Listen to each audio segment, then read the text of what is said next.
మేము చెన్నారం బల్మూరు మండల గ్రామం, బల్మూరు మండలం చెన్నారం గ్రామం, అచ్చంపేట కాన్స్టెన్సీ.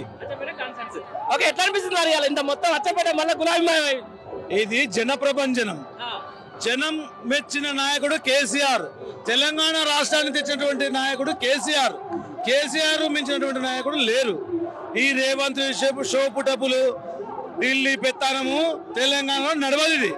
తెలంగాణ పెత్తానాన్ని అడ్డు పెట్టుకుని తెలంగాణలో బాగా చేసిన రేవంత్ రెడ్డి, నువ్వు చేస్తున్న మోసాలు, నీవు ఇచ్చిన హామీలు అవన్నీ ప్రజలకు చాలా బలంగా వ్యతిరేకంగా బలైనవి. నువ్వు ఢిల్లీకి జనరేషన్ రోజు ప్రజల్లో ఉండలేవు. యువరాజ సంగతి ఏమైంది? నీవు ఇస్తావన్న రైతు బంధు ఏమైంది? మహిళలకు ఇస్తున్న 2500 ఏమైంది? కళ్యాణ లక్ష్మి ఇస్తున్న తులం బంగారు ఏమైంది? కరెంటు సబ్సిడీ ఫ్రీ అన్నావు, ఏమైంది? ఒక్కసారి ఆలోచన చేసుకో రేవంత్ రెడ్డి. ప్రాంతము అచ్చంపేట ప్రాంతము, అచ్చంపేట సీఎం అని చెప్తున్నావు. అచ్చంపేట ప్రాంతానికి ఏం చేసినావు? నువ్వు చేసింది ఏంది? ఒక్కసారి ప్రణాళిక చేసుకో. సీఎం రేవంత్ రెడ్డి గారు మళ్ళీ గౌరవిస్తున్నాం.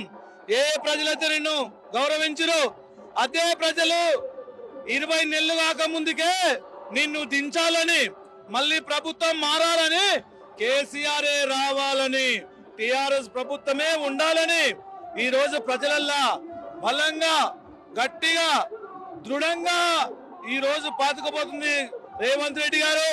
మీరు బీసీలు అని చెప్పి బీసీలతోనే మోసం చేసుకుంటూ బీసీల పేరు చెప్పుకుంటూ రాజకీయ ప్రభావం గడపొద్దు. మీరు చేసిన ప్రజలకు ఏమేమైతే గ్యారంటీలు ఇచ్చారు, 6 గ్యారంటీలు, 420 హామీలు, మీరు ఇచ్చిన హామీలలో, మీరు ఇచ్చిన గ్యారంటీల్లో ఏం చేస్తుర్రో ఏం చేస్తలేరో ఒక్కసారి మీ మంత్రివర్గాన్ని కూర్చోబెట్టుకొని మీరు ప్రజలకు ఇచ్చిన మాటకు ప్రజలకు వచ్చి చెప్పండి. 20 నెలలు అవుతుంది, దాదాపు 22 నెలలు అవుతుంది.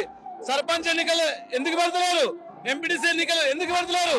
జడ్పీటీసీ ఎన్నికలు ఎందుకు పెడతలేరు? ప్రజలలో మీకున్నది ప్రజా వ్యతిరేకత స్టార్ట్ అయిన విషయం మీకు గమనించింది కాబట్టి ఈ రోజు తెలంగాణను గాలి కొలేసిరు, ఢిల్లీకి తిరుగుతురు.